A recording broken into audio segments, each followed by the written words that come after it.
The beginning of my family's story. As I entered the house, my wife's excitement was palpable. She hurried over to greet me with a warm kiss before darting back into the kitchen to put the finishing touches on dinner. "I made your favorite tonight, and guess what? I have some exciting news to share," she exclaimed, her eyes gleaming with anticipation. "That's fantastic, dear," I responded with a smile. "Coincidentally, I have some big news too. Perhaps we should have a double celebration." It was Friday evening, marking the end of the work week. While she wrapped things up in the kitchen, I headed to the bedroom to freshen up and change into more relaxed attire. With tomorrow off, I eagerly anticipated spending a leisurely night with my wife, filled with intimacy and conversation about our respective news. The thrill of sharing and celebrating together filled me with anticipation. I'm Jack Martinez and my wife is Caroline. We've been happily married for 7 years, both of us now 30 years old. Standing at 6'2" and weighing around 210 pounds, give or take a pound depending on the day, I like to think I'm in pretty good shape. While I don't consider myself a heartthrob, I've been told more than a few times that I'm above average in looks. Caroline, on the other hand, stands at 5'6" and maintains a lovely weight of 110 pounds. She's also quite fit, just like me. We're both regulars at the gym. Caroline has long blonde hair, captivating brown eyes, and a stunning figure that never fails to turn heads. Lately, I had a strong inkling about what her news might be. We'd recently embarked on the journey of starting a family. Caroline had stopped taking birth control pills a few months back, and ever since, our time in bed had seen a significant increase. Now, don't get me wrong, we weren't exactly celibate before this change. In our first year of marriage, we were at it almost every night, gradually slowing down to an average of 3 times a week thereafter. However, since Caroline went off the pill, we'd ramped up our intimacy even more. The only times we put it on hold were when I had to be out of town for work. I didn't have to travel much for work. Typically, I was at my office by 7:00 a.m. and left around 5:00 p.m. As a mechanical engineer, my schedule remained fairly consistent, with only occasional deviations for conferences or seminars, happening about once every quarter. Recently promoted to engineering manager, I now oversaw a team consisting of 5 junior engineers, 3 engineering technicians, and a couple of secretaries, along with my own personal secretary. Caroline, my wife, worked as a paralegal for a small law firm in town. Among 5 lawyers, she was one of 3 paralegals, and her schedule mirrored mine in regularity. The only changes occurred when she had to stay late due to occasional issues with significant cases. After showering and changing, I entered the kitchen just as Caroline was setting dinner on the table. It was evident she had gone the extra mile for this evening. I suspected she had taken the afternoon off to prepare. On the menu was chicken scallopini, accompanied by a delightful Caesar salad and garlic bread. To top it off, she had prepared tiramisu for dessert and even uncorked a couple of bottles of excellent Merlot to complement the meal and savor afterward. Caroline's anticipation was palpable, evident not only in the exquisite meal but also in her attire. She was adorned in one of her most attractive dresses, suggesting she anticipated a night filled with passion and excitement. Her news promised to be something truly remarkable, and I couldn't wait for our conversation later that evening. After we finished dinner and dessert, I pitched in to help Caroline clear the table and tidy up the kitchen. We topped off our wine glasses and made our way to the living room, eager to share our respective news. Seated on the couch, we engaged in the customary back and forth about who would go first. Caroline's bubbling excitement made it easy for her to volunteer. She could hardly contain herself, her happiness practically radiating from her. I half expected her news to burst out spontaneously. "We did it, sweetheart. I'm pregnant. We're going to have a baby," she exclaimed, her joy palpable. "That's incredible," I exclaimed, overwhelmed with happiness. Caroline flung herself into my arms, showering me with passionate kisses. As we embraced, sharing in the overwhelming joy, I couldn't wait to share my own news with her. With a beaming smile and an infectious enthusiasm, I revealed my own thrilling announcement. "I got my secretary, Eva, pregnant as well," I revealed to my wife, my excitement evident in my tone. Since she's single and doesn't want to raise a child alone, we've decided that she'll give her baby to us to raise. It'll be like they're twins. Since you and Eva will be delivering at about the same time, they'll actually be twins in every way except for blood. And since I'm the father, custody won't be an issue, especially since she's willing to sign off on me taking custody. All she wants is to be involved as more of a favored aunt to the child. We'll probably need to explain it to him or her when they're old enough to understand and accept it, but that shouldn't be a problem. I eagerly awaited my wife's response, but instead of the happiness I anticipated, I was met with a severe lack of joy. In fact, she appeared angry. It puzzled me. Here I was, sharing news of our family expanding, and yet her reaction was one of extreme hostility. I was genuinely taken aback. Her distressed expression gave me pause, but I felt she needed to know the full extent of the situation, hoping it might turn her upset back into happiness. Her initial ultrasound also indicated that she was having twins. I continued, attempting to maintain my excitement despite my wife's unsettling reaction. Although it's still too early to determine the sex, there's a good likelihood that at least one of them is a girl. Maybe it'll be one of each. Just imagine, you can have the little girl you've always wanted, and I can have the little boy as well. Whichever one you're having will be a bonus. We'll instantly have the big family you've always wanted. However, instead of the joyous response I anticipated, my wife's anger only seemed to intensify. I couldn't comprehend what was happening, and then, like a sudden explosion, her pent-up fury erupted. "You sneaky cheater. You cheated on me with that prostitute from your office," she accused, her voice trembling with rage. "What the hell were you thinking when you did that? Do you really think I'm gonna raise that bitch's kids? Are you out of your mind?" The situation rapidly spiraled downhill from there. For the next half hour, she unleashed a torrent of insults, hurling every imaginable insult in the English language at me. It seemed like she even invented a few new ones on the spot. This was far from the scenario I had envisioned. It became increasingly clear that my hopes for a night of passionate lovemaking were rapidly dwindling. Nonetheless, I remained undeterred. "Sweetie, how about we retreat to the bedroom and celebrate our shared good news?" I suggested, attempting to salvage the evening. I'm confident that after a night of passionate lovemaking, we'll gain a clearer understanding of what our lives will be like with 3 new additions to our loving family. To my surprise, not only did she vehemently reject my proposal, but she had the audacity to attempt to banish me from sleeping in my own bed. If she didn't want to share a bed with me, she could find another place to sleep. Eventually, consumed by rage, she stormed out to the spare bedroom, clutching her pillows. I was genuinely bewildered by her behavior. Nevertheless, feeling justified in my actions, I rolled over and slept peacefully for the remainder of the night. The following morning, my attempts to coax my wife into our bed were met with continued resistance. She remained irrationally angry with me, and her refusal to communicate only added to my confusion. Realizing that her emotions were beyond my influence, I opted to seize the opportunity presented by the pleasant weather and headed out for a round of golf. I met some cool people there. One guy, his wife, and her sister. With the wife's sister, we bonded really well, and in less than 3 hours, we got to know each other from a new side, if you know what I mean. Upon arriving home, I was taken aback to find my garage door opener malfunctioning. Puzzled by the unexpected glitch, I investigated further, checking the batteries to no avail. Deciding to approach the front door instead, I was met with an even more perplexing sight: several suitcases stacked neatly on the porch. Despite my confusion, I shrugged off the oddity and attempted to unlock the front door, only to discover it securely fastened.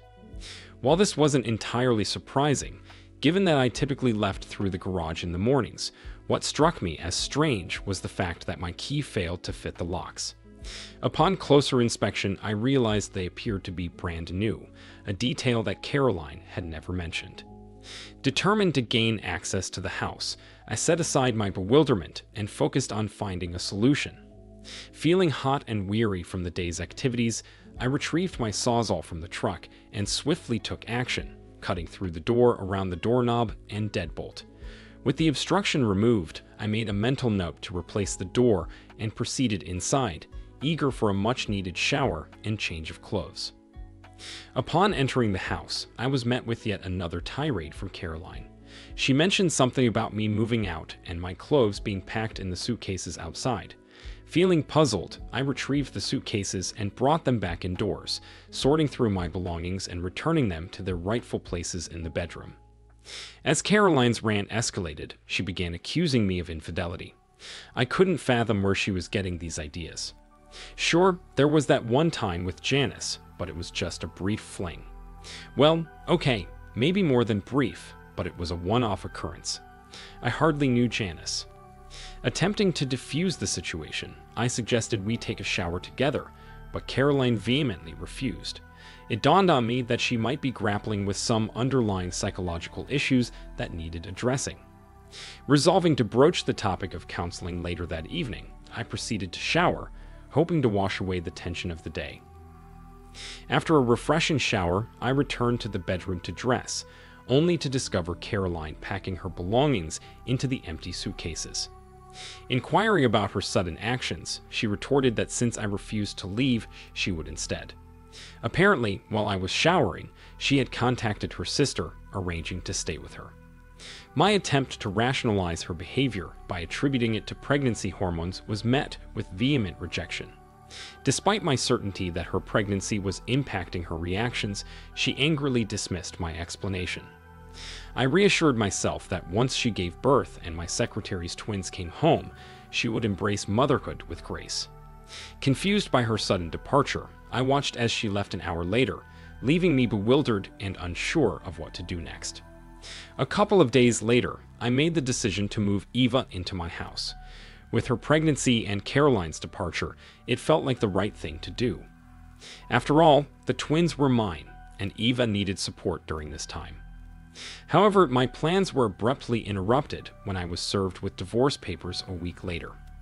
Caroline was seeking ownership of the house, 18 years of maintenance, alimony for those unfamiliar with the term, 90% of our savings and investments, and $1,500 a month in child support. In essence, she was fully enforcing our prenuptial agreement, particularly the clause pertaining to infidelity. Yes, I was well aware of its existence. 3 months later. What the hell? My wife Caroline's voice pierced the tense atmosphere of the lawyer's office, marking our first meeting to discuss our impending divorce. As we sat across from each other, I couldn't help but acknowledge that Caroline had a potent tool at her disposal, our meticulously crafted prenuptial agreement, designed to make infidelity sting deeply. And with ample evidence of my indiscretions, she had every reason to wield it mercilessly. Yet, despite the gravity of the situation, I couldn't help but question her resolve. "Are you really sure you want to go down this path, Caroline?" I inquired, hoping for a glimmer of hesitation. Her response was swift and unforgiving. "You cheated on me. You got your secretary pregnant and had the nerve to think I would agree to raise her children," she retorted, her words laced with indignation and betrayal. "Caroline, right here, right now, I'm presenting you with a one-time offer," I declared, my tone resolute. "We call off the divorce, reconcile, and raise all 3 children together as our own. We leave the past behind and commit to each other once more. These 3 babies will be solely ours. Yes, Eva will play a role as the favored aunt to the twins, but that's as far as it goes. You'll be the loving mother to all 3, and I'll be the devoted father. And who knows, maybe we'll even have 1 or 2 more. The decision is yours. Yes or no." "Damn you. I'm not going to raise any of your children with that woman," Caroline spat back, her anger palpable. I exchanged a knowing look with my lawyer, affirming our understanding. Fortunately for me, I had retained the most formidable, ruthless, and determined legal representation money could buy. While it might seem as though I'm painted as the villain, eager for my comeuppance, hold on to your judgment. It's about to get interesting. My lawyer unfurled her briefcase with a grin reminiscent of a barracuda poised for a feeding frenzy. "Since your client has declined my client's generous offer, here is our new proposal," she announced, sliding the papers across the table. It took a few moments for Caroline and her lawyer to read and comprehend the document. That's when Caroline erupted as described earlier. As their smug expressions morphed into panic, I could swear Agata, my lawyer, practically salivated with anticipation. Yes, she was truly ruthless. Caroline's lawyer turned to her, his expression one of sheer panic. DNA testing, Caroline stammered. Absolutely, I confirmed. With another nod at Agata, she produced an audio recorder and placed it on the table, her finger hovering over the record button. So, how are you making sure it's going to be my kid and not the Cox? The voice on the recording belonged to Martin Hill, a lawyer at the firm where Caroline worked. No problem, Caroline's voice responded confidently. You look enough like my husband that he'll never know he's raising your child. Good, just as long as he raises my kid right. I have no intention of having to pay for or deal with kids myself. I do like the idea of having a kid to eventually pass along my inheritance to, but it'll have to be after they've become an adult. When the kid turns 18, we can let them know who their real father is. That way, I won't have to pay a dime to raise them. Trust me, Jack will never know until we tell your child in 18 years. Then it'll be too late. He and I will have a few more children together by then, and he won't be able to do anything about it without being completely screwed. So, you're sure your husband won't find out about us? Martin Hill's voice echoed through the recording. We've been having an affair for the last 3 years, and he hasn't had a clue. You look enough like him that any kid we have will resemble him closely enough that he'll never suspect it isn't his. We'll be fine, Caroline's voice replied confidently.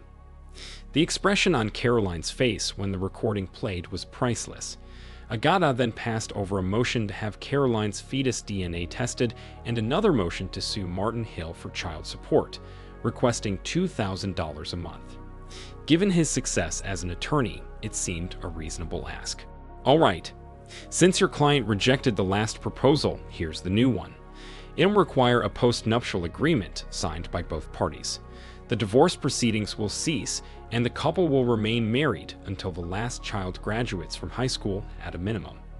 If they both agree, they can choose to continue their marriage. The postnup will retain terms from the prenup, but with a few adjustments. Firstly, the marriage will become open, allowing my client to pursue other relationships as long as he informs his wife beforehand. The same applies to the wife. Any children conceived thereafter will be solely the responsibility of the married couple. However, any children conceived accidentally, regardless of whether carried to full term or aborted, will trigger the terms of the postnup, Agata concluded. I observed as Caroline's complexion drained of color, her shock palpable as her affair was laid bare. Agata's smile took on a predatory edge as she pressed forward. In the event your client rejects this proposal, we are fully prepared to enforce the prenuptial agreement on our end, Agata stated firmly. Her affair commenced nearly 3 years prior to my client's indiscretion. In fact, he only embarked on his affair after meticulously documenting his wife's betrayal and her intention to conceive another man's child. Should she pursue divorce, she should anticipate being left destitute, without a home or financial security. Furthermore, all her acquaintances will be provided with evidence, videotapes depicting her engagement with a man who is not her husband. We are prepared to take drastic measures to ensure her complete ruin. Caroline glanced at me, signaling her readiness for me to speak. Caroline, you schemed for me to raise another man's child. While the baby inside you is innocent in this deceit, I refuse to bear the responsibility for your actions. However, I am willing to accept the child into our home as a stepchild, provided your lover assumes financial responsibility. He will cover monthly child support, health insurance, medical expenses, and education. Though I doubt he'll seek visitation, it will be available if desired. He will also fund the child's college education. That is the cost of his actions. He may have claimed to shun parenthood, but he will now bear its weight. As for you, your consequence for betrayal is to raise my children as your own. They'll be yours in every way except biologically. Only those in this room and Eva will know the truth. You found it amusing to have me raise another man's child. Now you'll find irony in raising another woman's children. You'll also welcome Eva into our home when she desires to visit the children.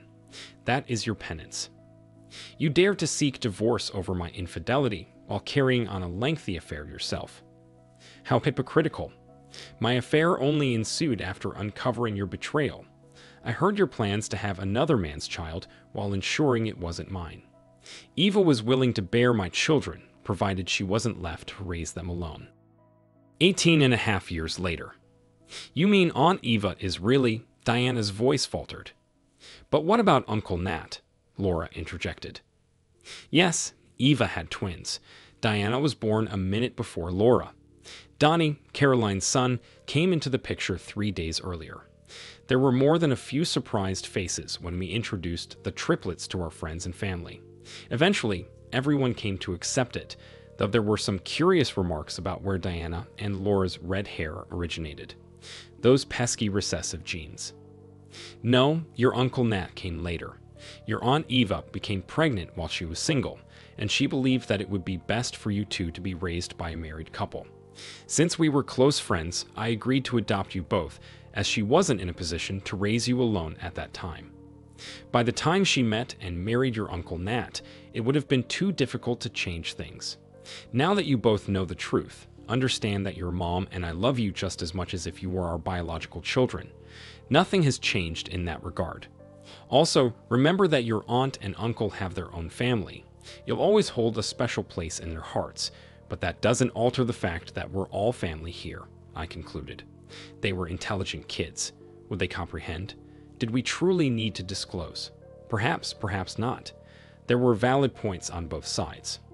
Ultimately, we decided they should know, so we shared the truth. We also revealed to Donnie that I wasn't his biological father. That was a different conversation. He'd never crossed paths with the scoundrel. The scoundrel attempted to contest the paternity suit, but DNA doesn't lie.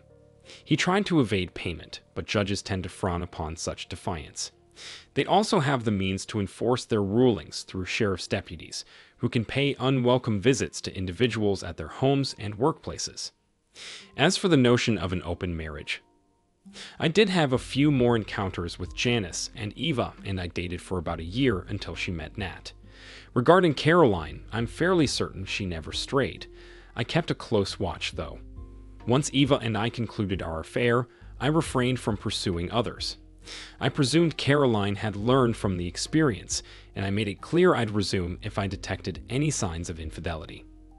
As far as I could discern, she remained faithful, and I monitored closely.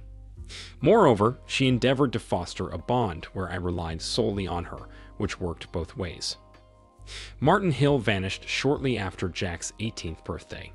He had already established a college fund for Jack, but despite our offer of visitation, Martin showed no interest. Speculation circulated that he relocated to the East Coast, though a more reliable rumor placed him just 5 miles beyond the coastline.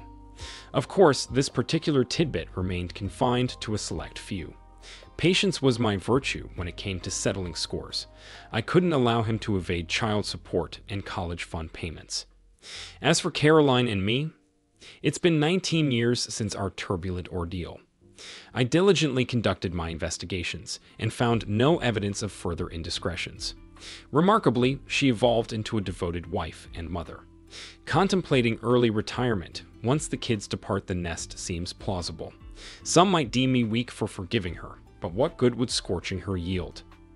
Perhaps Eva and I could have pursued a relationship, but it's irrelevant now. What matters is I wasn't ensnared in raising another man's child. Though I played the role of father, I viewed it differently.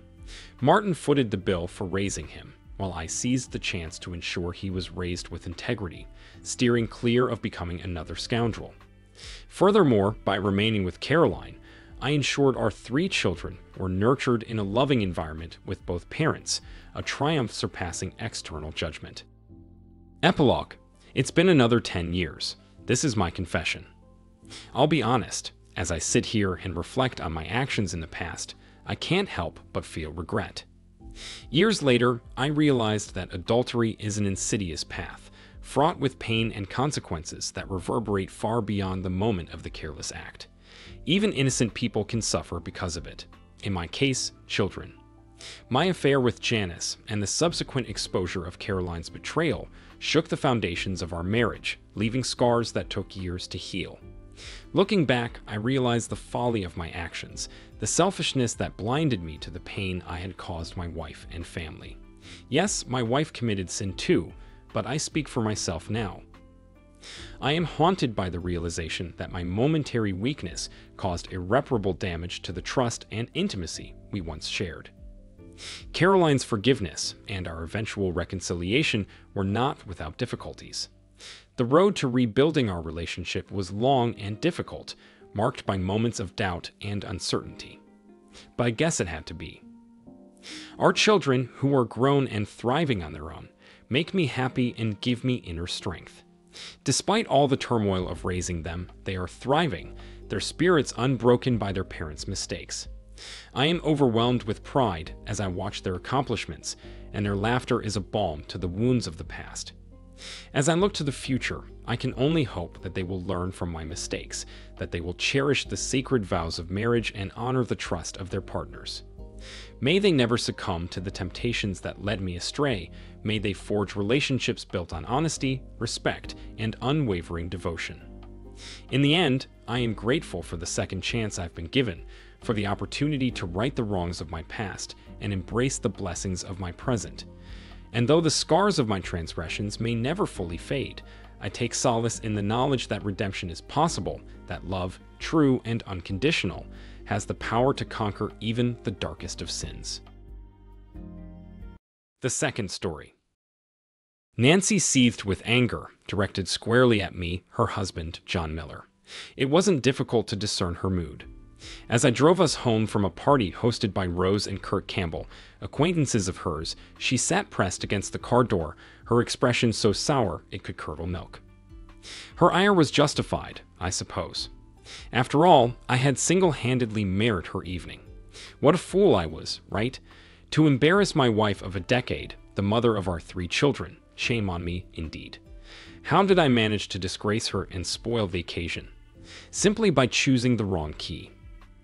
Unbeknownst to me, the parties thrown by the Campbells harbored a clandestine side, a side my dear wife, after 10 years of marriage, suddenly found herself drawn to. Unfortunately, my own inclinations were far from aligning with hers. While we had never before attended one of their gatherings, Nancy had heard whispers about them, and, through a network of connections, secured us an invitation. What Nancy failed to mention, however, was the unconventional conclusion these parties entailed.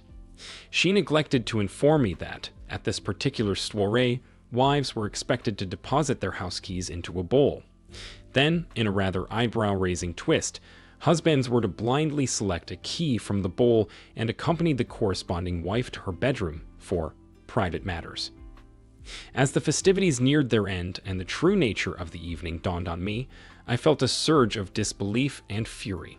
Never before had I been so incensed with Nancy. Without a word, I seized her arm and whisked her into the kitchen, my emotions boiling over. "Did you have any idea this party would end like this?" I demanded, frustration bubbling beneath the surface. She met my inquiry with a smug grin. "Of course I did." "And you didn't think to clue me in before we arrived?" I shot back incredulously. "No, because I knew you'd refuse unless forced," she replied nonchalantly. "I have every right to refuse, and you damn well know it. Let's just leave," I insisted, my patience wearing thin. "We can't just leave now. It would be rude. You'll embarrass me," she countered, her tone pleading. "And besides, it's only for one night. It'll inject some excitement back into our marriage." "That's not the kind of excitement I'm interested in. Let's make our excuses and go," I urged, feeling a surge of indignation. "But I need this. I need some excitement, just for one night. I want to feel like a woman, not just a wife and mother," she implored, desperation creeping into her voice. "It's only one night, one time, and it'll never happen again. Plus, I've already dropped our house key in the bowl, so we're committed now." "It's not too late, just watch me," I declared firmly, seizing Nancy's arm and guiding her back into the living room, where a crowd had gathered around the bowl brimming with keys. Nancy resisted, attempting to wriggle free from my grip, but I released her as I stepped forward, my voice cutting through the chatter. "Excuse me," I announced loudly, drawing the attention of the room. "I wasn't informed about this aspect of the evening's festivities, and I have no intention of sharing my wife with any of you." With determination, I delved into the bowl until I located the house key adorned with a red plastic cover that Nancy had deposited. Retrieving it, I turned to face the stunned gathering. As I mentioned, I was unaware of the party's rules prior to my wife bringing me here. Adultery goes against my beliefs, and my marriage vows are sacred to me, I proclaimed, ignoring the murmurs and glares directed my way. Turning to Nancy, whose face had flushed crimson with embarrassment, I issued an ultimatum. You have a choice right now. Come with me and leave this madness behind, or stay and never come home again. I'm leaving. All eyes fixed on Nancy as she grappled with her decision, her face a tumult of emotions. Finally, she spoke, her tone tinged with defiance. I apologize for my husband's behavior. I would love to stay, but given the circumstances, I think it's best if I leave.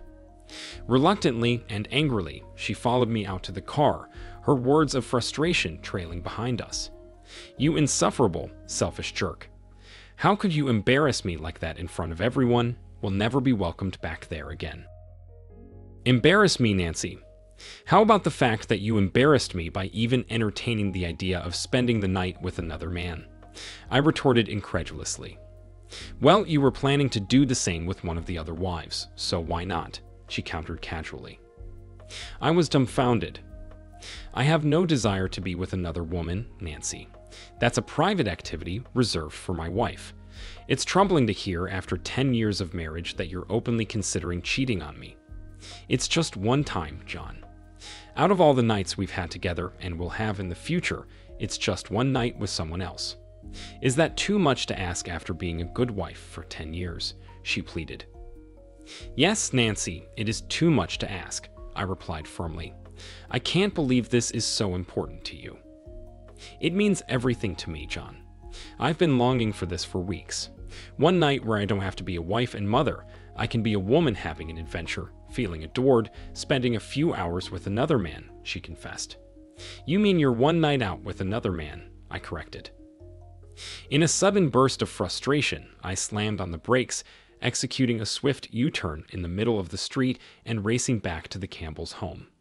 Nancy shrieked in surprise. What are you doing, John? If spending one night with another man means that much to you, Nancy, then go for it, I declared, pulling up in front of their house, where the other guests' cars still remained. It looks like you're not too late to join the fun, so go ahead, enjoy a night with some stranger. Maybe you'll find someone who can give you what I obviously can't, I concluded, the bitterness evident in my voice. John, it's just an adventure, something different. But I can't do it alone. We have to both participate.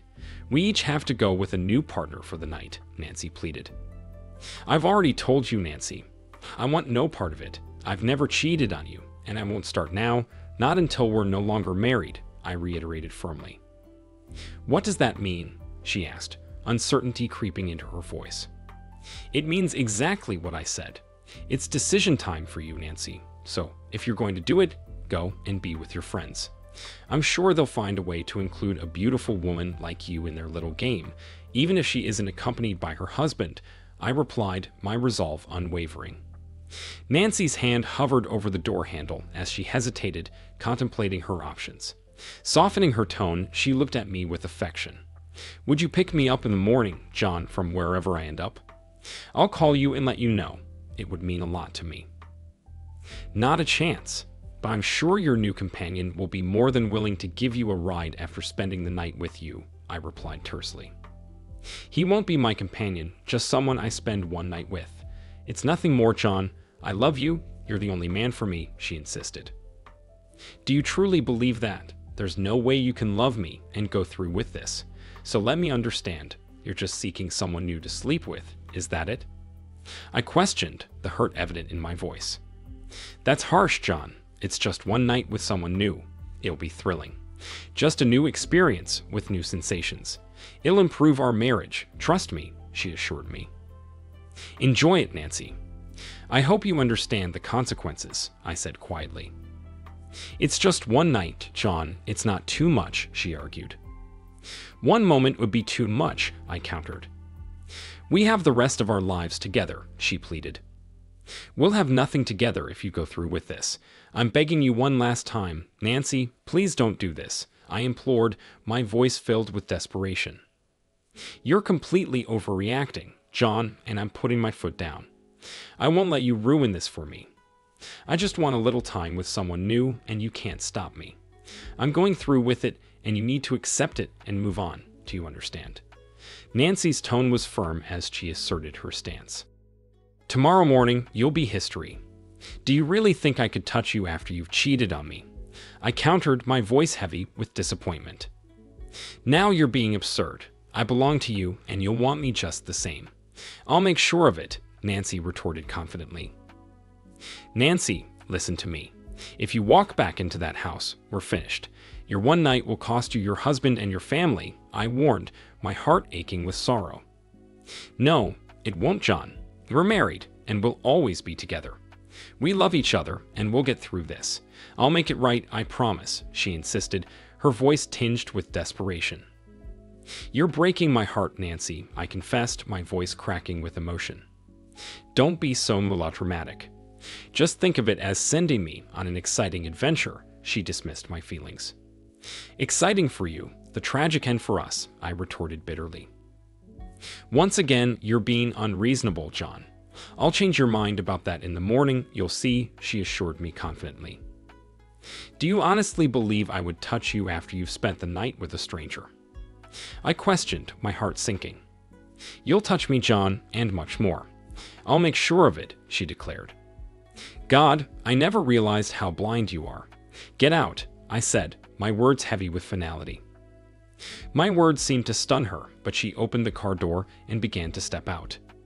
I'll see you in the morning, John, she called out. Shaking my head sadly, I sighed, no, Nancy, you won't. And with that, as soon as she pushed the door to close it, I slammed on the accelerator, the tires screeching as I sped away, leaving her behind. Glancing back at her in the rearview mirror, I saw her standing on the curb, mouth agape in shock, unmoving as I disappeared from view. In my heart, I hoped she would call, admit her mistake, and ask me to come back for her, but she didn't. Tears streamed down my cheeks, blurring my vision as I grappled with the shock and grief of the situation. My wife, after a decade of marriage, had chosen a night with a stranger over our union. It felt like a betrayal cutting deeper than I could fathom. She seemed to believe I would simply brush aside her indiscretion, as if it were a minor transgression easily forgiven with time. But she was gravely mistaken.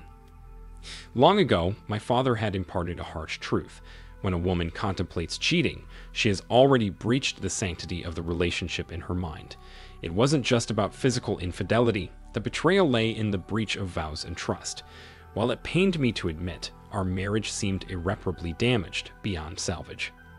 Yet amidst the turmoil, the plight of our 3 children, Samantha, Susanna, and little John Jr., weighed heavily on my heart. How could I imagine a life without them by my side every day? Yet, I couldn't let Nancy's actions go unpunished. With the children safely at my mother's for the weekend, I found myself driving aimlessly, clinging to a sliver of hope that Nancy would reach out, begging for forgiveness. But her silence spoke volumes. After much contemplation, I formulated a tentative plan and headed home.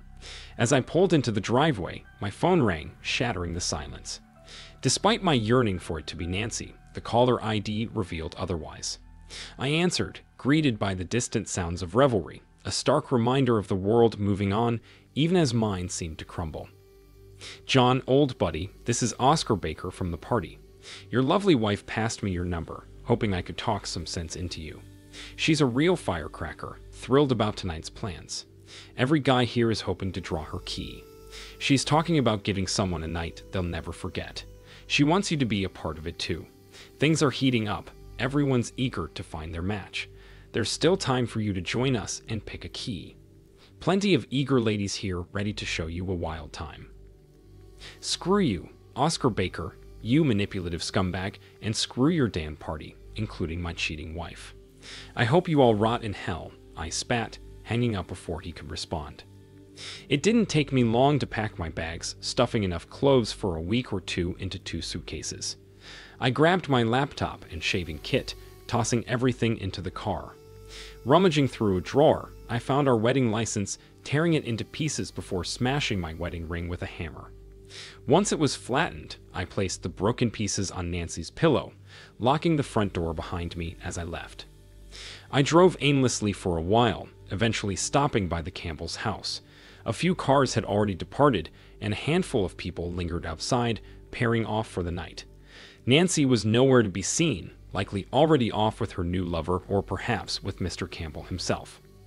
The motel I found in the neighboring town wasn't much to look at, but it had parking around back, keeping my car out of sight.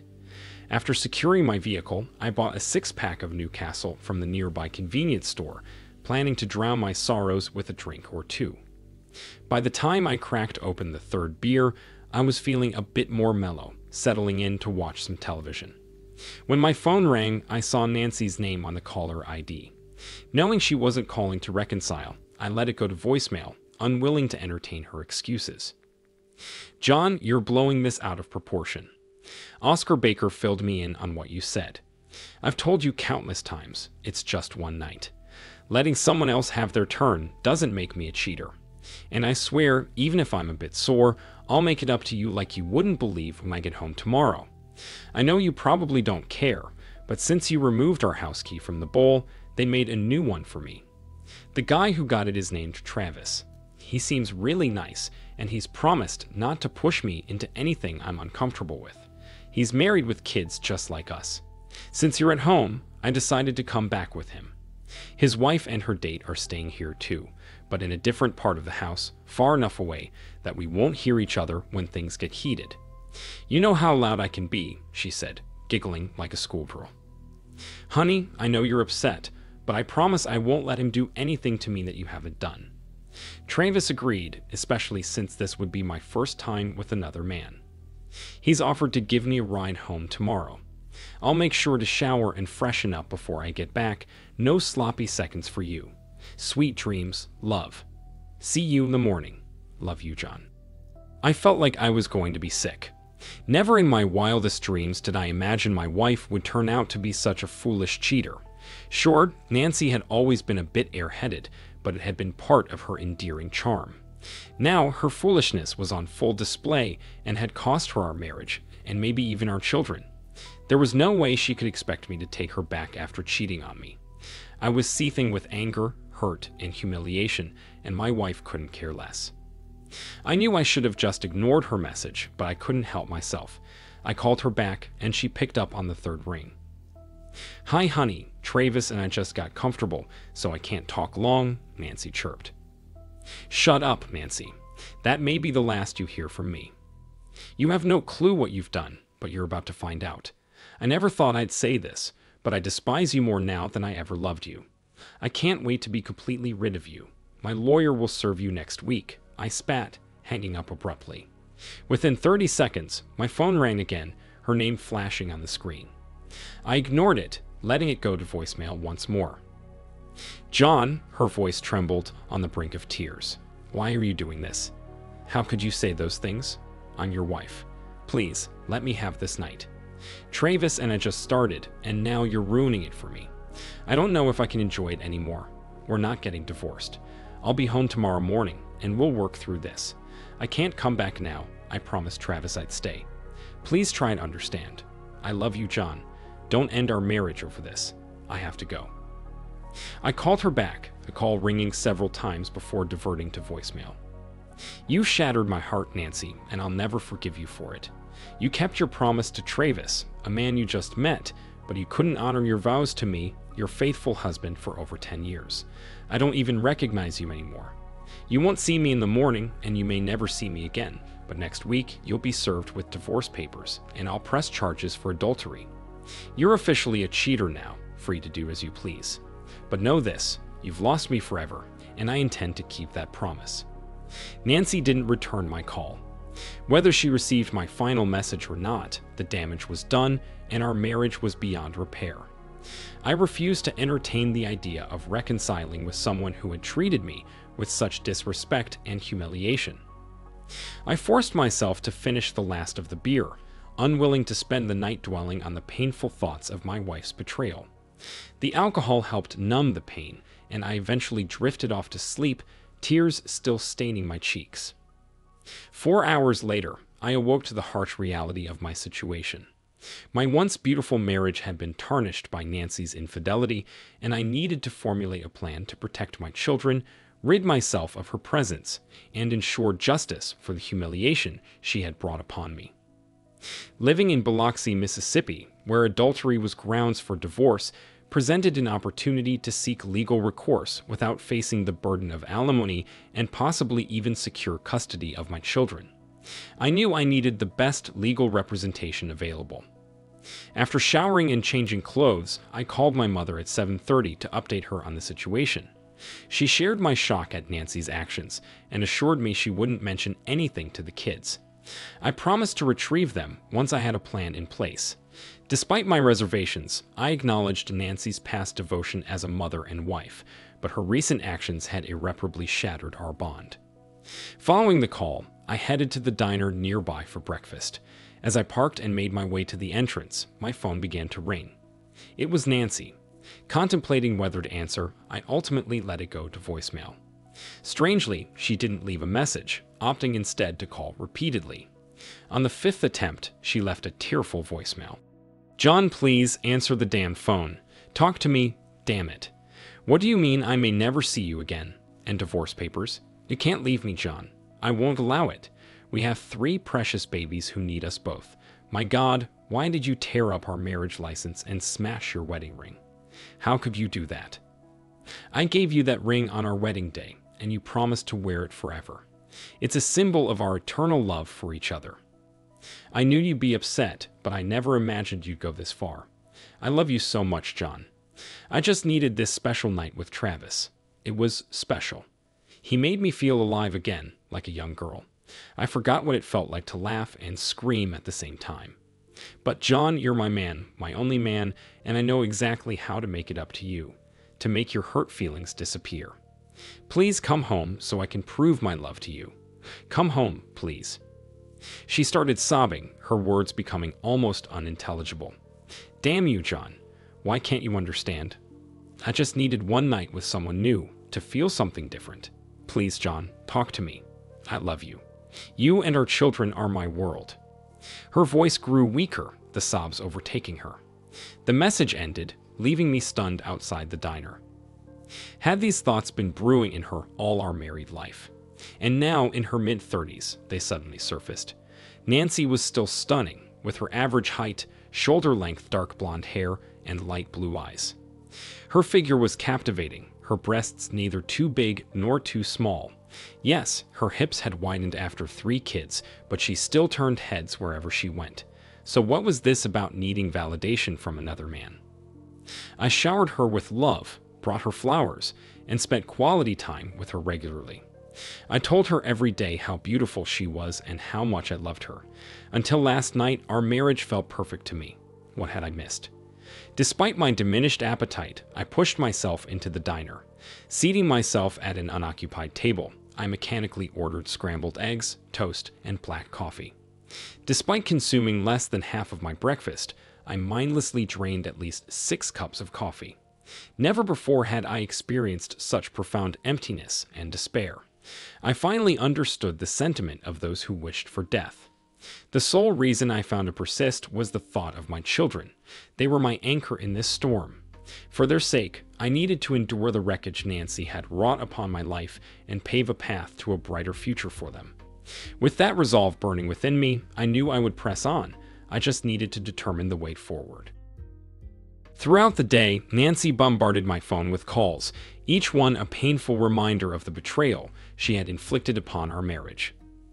I refused to answer, allowing her desperate pleas to go unanswered, each voicemail a testament to her selfishness. Not once did she express remorse for her actions or acknowledge the pain she had caused. Instead, she insisted that I should support her need for that one night of indulgence. Her calls felt like a relentless assault on my wounded heart, each one driving the blade deeper. It was hard to fathom her level of ignorance and disregard for our marriage. However, amidst the agony, a glimmer of hope emerged. I now possessed ample audio evidence of her infidelity, a weapon I could wield in court. While uncertain of its legal weight, it provided undeniable proof of her betrayal. Determined to seek justice, I resolved to find a competent lawyer the next day and gather all necessary information. That night, after one of Nancy's calls, she forgot to disconnect, inadvertently allowing my phone's recording software to capture her words. Seeking solace, I visited my children at my mother's house. She informed me that Nancy had already called to inquire about the children's well-being and my whereabouts. Mom relayed my anguish over Nancy's actions and my reluctance to speak or see her. Nancy, in tears, pleaded for understanding, but my mother reassured her that no man could comprehend her actions. When Nancy suggested retrieving the children, my mom suggested they stay a few extra days until the situation settled. The children greeted me with excitement, their innocent curiosity, seeking answers about their mother's absence. I gently explained that she was occupied with a special project, and they would be staying with Grandma a little longer. We spent the evening playing games and sharing dinner, cherishing these precious moments together before I bid them farewell and returned to my motel. Tomorrow promised to be a hectic day. Before calling it a night, I felt compelled to make one last stop, a drive-by of our house. Tears welled up as I beheld the familiar sight, mourning the loss of what was once ours and could never be again. Surprisingly, there were no unfamiliar cars in the driveway. With only the kitchen light casting a soft glow, I assumed Nancy was alone, at least for the night. Despite everything, a pang of concern tugged at my heart. I still cared for her, though I knew reconciliation was impossible after her betrayal. Despite my better judgment, I succumbed to the temptation to spy on her. Parking a block away, I approached the side of the house and peered through the kitchen window. There she sat, a disheveled figure surrounded by tissues, an empty bottle of Grey Goose testament to her distress. My initial sympathy quickly turned to ice as the reality of her actions resurfaced. I wanted to lash out at her, to scream my pain and anger, but instead, I silently retreated to my car. As I drove away, a sense of grim satisfaction settled over me. Perhaps, just perhaps, she was beginning to grasp the magnitude of her betrayal. If she sought solace, she could turn to her newfound companion, Travis, for comfort. Monday dawned, and I faced the day with determination. Breakfast at the diner was a somber affair of eggs, toast, and black coffee, but this time I forced myself to finish every bite. Afterward, I made calls to my mother and each of my children, reassuring them of my love and promising to see them soon. Then I contacted work, informing my executive assistant that I would be attending to personal matters for the next 2 days and to reach out if anything urgent arose. She sensed my distress but respected my need for privacy, promising to support me in any way she could. During my final year at Ole Miss, I shared an apartment with 2 dear friends, Edmund Robinson and Frederick Harris. Though our paths diverged after graduation, our bond remained unbreakable. With degrees in computer science, business administration, and law respectively, we each pursued our own careers, but made a point to stay connected. I reached out to Eddie first, explaining that I needed his and Freddie's counsel on a serious matter. He readily agreed to meet, promising to bring Freddie along, and we arranged to convene at the Lava Bar by the beach. I arrived early and settled at a table on the patio. When Freddie arrived, followed shortly by Eddie, our reunion was marked by warm embraces and hearty greetings. We found solace in each other's company as we ordered drinks and began to delve into the weighty conversation ahead. "What a mess," Eddie remarked sympathetically, leaning back in his chair. "And to think, we were just talking about our college days like it was yesterday." "Yeah, it's hard to wrap your head around," Freddie added, his brow furrowed in concern. "No kidding," I sighed heavily. "I still can't believe she had the audacity to do something like that, let alone flaunt it." "So, what's the plan?" Freddie asked, his tone serious. "I want a divorce," I stated firmly, "and I want to make sure she doesn't get away with it. Travis, whoever he is, and those people at the party, they need to face consequences. But most importantly, I need to fight for custody of my kids." "That's going to be tough," Freddie cautioned, "unless she's unfit as a mother. If she's generally been good with the kids, she'll likely get custody, and you'll be looking at child support payments." "I can't imagine not being able to see my kids whenever I want," I admitted, my heart heavy with the thought. "It's possible," Freddie reassured me. "The courts tend to favor joint custody arrangements as long as both parents are capable." "What about finances?" Eddie interjected. "You're the breadwinner, right? How are your accounts looking?" I nodded, a sense of unease settling over me. "We have a fair amount saved up between checking, savings, investments, and retirement funds. Probably around 700,000 or 800,000, maybe a bit more. The courts will likely split your assets down the middle, give Nancy the house in custody, but if you can prove she committed adultery, and it sounds like you have a strong case, you shouldn't have to pay alimony," Freddie explained, his tone serious. "Do you know a really good divorce lawyer?" I asked, feeling a glimmer of hope. "As a matter of fact, one of the partners in my firm is one of the best family law attorneys in Mississippi. Her name is Molly Moore. Would you like me to set up an appointment for you?" "You bet, and the sooner, the better." "In the meantime," Eddie chimed in, "I'll see what we can do to protect some of your assets. Send me all the information on every dollar you have, and I'll get to work on it." We toasted each other once more, had a few more drinks, and bid each other good night. Suddenly, I felt a sense of relief I hadn't felt since this whole ordeal began. As I drove back to my motel, my mind racing with all the tasks ahead, my phone rang, and it was Nancy. I hesitated for a moment, then realized I couldn't avoid talking to her forever. I pulled over and answered. "What do you want, Nancy?" I said, cutting straight to the chase. "What do you think I want, John?" "I want my husband back home where he belongs," she replied, her voice strained with tears. "Well, unfortunately for you, your little lark with Travis makes it impossible for me to ever come home again," I responded, my tone firm. She broke down in sobs. "Don't say that, John, don't you dare say that. I just had one night away from you after 10 years, and that does not qualify as grounds for divorce." "Think again. Adultery is definitely grounds for divorce in Mississippi," I stated firmly. "Why do you keep calling it adultery? It was just one night with someone new, just a fling," Nancy pleaded. "When a married woman sleeps with someone new, whether it's for one night or 1 second, that's cheating.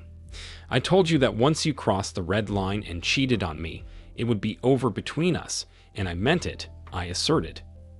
"Oh God, please, John, you can't do this to me," Nancy pleaded, her voice trembling. "You did it to yourself, Nancy. What the hell happened to you? Are you on drugs? Have you had a mental breakdown, or are you just unbelievably foolish?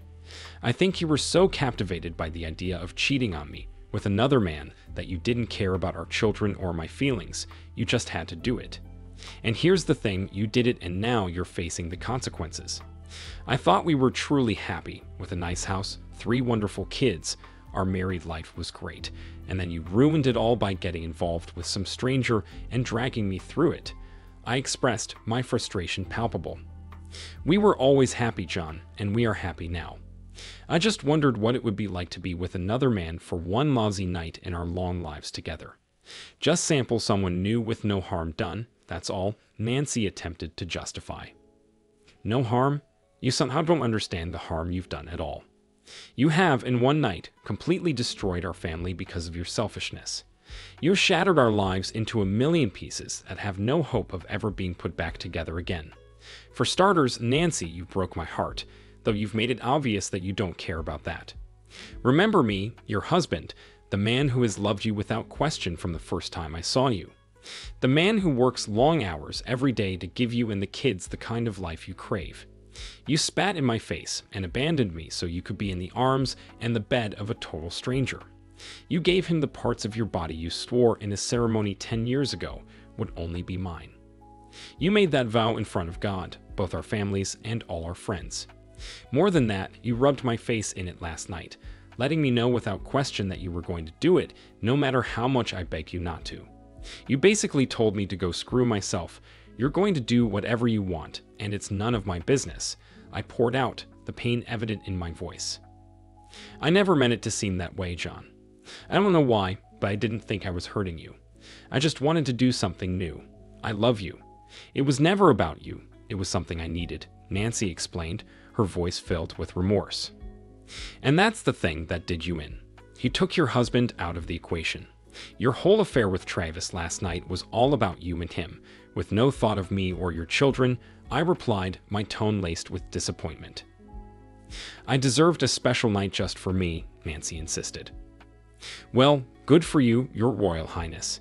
You got it, and it cost you your marriage to me and very likely your reputation with your family and friends. There may come a day when I forgive you, but I will never forget, and I'm going to let everyone know just what you've done. Just like you called me a big baby for being upset about your cheating, I'm going to see how you react, knowing that everyone will hear your confession that you let Travis do what he did," I asserted firmly. "Oh God, John, please, you can't do that. My parents will die if they hear that," Nancy pleaded desperately. "Too bad, Nancy. You should have thought of that before you did the deed. You made your bed, filled it with shit, and now you get to lay in it. You seem to think that what you did was the same as getting a traffic ticket or failing to return a library book. You traded a really solid 10-year marriage to a man who adored you for an affair with a complete stranger. Was it worth losing your family over all this?" I challenged. "I wasn't supposed to lose anything, John. You were supposed to love me enough to support me and let me do it," Nancy reasoned. "There's not a sane man on this planet that would support his wife in having an affair just because she wanted to try someone new for a night. It doesn't work that way, and you should have known that." "What were you thinking, Nancy? What made you do it?" I questioned, incredulous. "I didn't think you'd be so upset about it. I'm serious, John. What's so terrible about it? What I did to Travis doesn't mean I love you any less. I heard about the couples getting together at the Campbells, and somehow it just made sense to me. Why can't a husband or wife experience new feelings, new sensations? I've decided I want and need it. It doesn't mean I love you any less, John, just that I need a new experience with a new man, at least once, and then I'll rededicate myself to you and never do it again," Nancy pleaded, her voice wavering with emotion. "But that means you don't respect me. I've asked you over and over, begged you not to do this, and all you do is smile and say, 'I'll see you in the morning, John.' You robbed me of the intimacy you and I shared for over a decade. Vows that meant so little to you mean everything to me. We had 3 beautiful children who loved us both. Together, we were a family. We belonged exclusively to each other, and now you've willingly given a part of yourself to another man. And for what? A nice time and a one-night stand. You say it was just one night and I should accept it and get over it, and I say it was nothing less than a complete and total abandonment of me, your family, your sacred vow of loyalty and devotion, and any respect you ever had for me. You wanted to sleep with another man, and you did. Congratulations, you got what you wanted, but the truth is you threw everything you supposedly valued and held dear into the gutter. Part of me still loves you, but I will never be a part of your life again." "Damn it, John, why are you so stubborn? Why can't you understand that it was just something I needed and get over it? I'm yours forever. Nothing has changed." "Everything has changed, Nancy. You're not exclusively mine anymore. I don't know why you can't understand that it was something I begged you not to do. I cannot forgive and forget. You willingly betrayed me, and I will carry that wound with me the rest of my life. I found a lawyer, and I'm filing for divorce tomorrow on the grounds of adultery. I'm naming your lover Travis and every other person at your little get-together I can identify as party to the divorce. And just imagine what the backlash will be when your adulterous friends find out you are responsible for the breakup of their little club and possibly the destruction of their reputations. Throw it hell, Nancy, and take all your buddies with you." As soon as I stepped into Molly Moore Esquire's office, her demeanor assured me I had found the right attorney to navigate the chaos my life had become. Straightforward and no nonsense, she wasted no time in getting to the heart of the matter. She wanted to know the reasons behind seeking divorce and the outcomes I aimed to achieve. I explained that I anticipated relinquishing half of my assets to Nancy and would aim for negotiation, offering our home in exchange for a reduced cash settlement. Realistically, I understood that obtaining full custody of my children, even with adultery as grounds, might be challenging. However, I insisted on unrestricted access to them and refused to pay alimony. Playing the damning audio recordings of Nancy's admissions of infidelity, Ms. Moore expressed disbelief at my wife's blatant confession and the audacity to leave such evidence in voicemails. She suggested the necessity of a voice recognition expert to authenticate the recordings, but assured me they would likely hold weight in court, bearing an unfavorable judge. The remainder of our consultation focused on strategizing against Travis and the other participants in the wife-swapping party. While monetary damages seemed improbable, Ms. Moore proposed exposing their activities publicly to inflict significant embarrassment. Satisfied with this approach, I provided a retainer and requested prompt service of Nancy. Ms. Moore assured me she would handle the matter swiftly and keep me informed throughout the process. On Tuesday afternoon, I retrieved my children from my mother's care and returned them to Tracy at our home. When she reached out to me with a hug, I couldn't bring myself to reciprocate, causing her eyes to well up with tears as she pleaded for me to stay. I gently explained that I couldn't, but reassured her that it would be good for the kids to be back home with her. I promised to pick them up on Friday for the weekend. Despite Nancy's evident struggle, I knew she had brought this upon herself, and her hardship was no greater than the pain I was enduring because of her. Wednesday marked my return to work. I realized I couldn't neglect my job. Now more than ever, I needed the distraction, not just for the paycheck, but to preserve my sanity. I was determined not to succumb to the despair and self-pity stemming from Nancy's betrayal, especially for the sake of my children. On Thursday evening, I reconvened with Eddie and Freddie, this time over dinner at the Half-Shell Oyster House. As we indulged in charbroiled oysters and dirty martinis, I updated them on my kids and the divorce proceedings. Eddie had explored avenues to safeguard some of my assets, and I greenlit his efforts, acknowledging that every bit helped. We brainstormed a plan to disrupt the wife-swapping club without risking legal repercussions. Freddie had a contact who worked as a reporter for the Biloxi Sun-Herald newspaper. With the location of the Campbells' home and approximate meeting times in hand, he proposed an expose highlighting the prevalence of wives swapping in Biloxi. By gathering discrete photos and alluding to involvement from certain businesses without naming names, we could incite outrage within the community. Armed with this strategy, I provided Freddie with the limited information I had, and he pledged to commence his investigation. With newfound optimism, we bid each other farewell, knowing we had a plan in motion for the next steps. The weekend with my kids was nothing short of delightful. We indulged in shopping for new clothes, caught a Disney movie at the Grand 18 in D'Iberville, and spent a blissful day on the beach, frolicking in the waves and playing frisbee. Their joy was infectious, reminding me why they were the center of my universe, and I resolved to never let them go. Come Monday morning, Freddie reached out with promising news. His contact at the Sun-Herald was enthusiastic about the story idea and was devising ways to discreetly capture photos of the couples entering and leaving the Campbell residence. Though faces would be blurred in a town of this size, the pieces would inevitably connect, potentially making headlines by the week's end. I crossed my fingers, hoping for a successful outcome. Despite Nancy's persistent calls, pleading for my return and promising to do whatever it took to mend our fractured relationship, she remained steadfast in her refusal to apologize or acknowledge her wrongdoing. Wednesday brought a flurry of updates. First, my attorney informed me that Nancy would be served at our home on Friday morning. Then Eddie shared that he had devised a plan to protect a significant portion of my assets by placing them under my children's names. Finally, Freddie called with a breakthrough. His contact at the paper had uncovered that the wife-swapping enthusiasts were slated to convene at the Campbell residence once more on Friday night. With plans to stake out in an unmarked van across the street, capturing images of the attendees, he aimed to secure one final interview with me to provide insight into the party's proceedings. If all unfolded as anticipated, the article would make waves in the community in the coming week. With each update, a sense of relief washed over me, buoyed by the prospect of closure and justice. Friday arrived, and as anticipated, I received the call from my attorney, confirming that Nancy had been served with the divorce papers. Soon after, my phone buzzed with Nancy's number flashing on the screen. Curious, I debated letting it go to voicemail, but ultimately decided to answer. "Hi Nancy, what's up?" I greeted her, bracing myself for the impending confrontation. "What the hell have you done, John?" Her tone was far from cordial.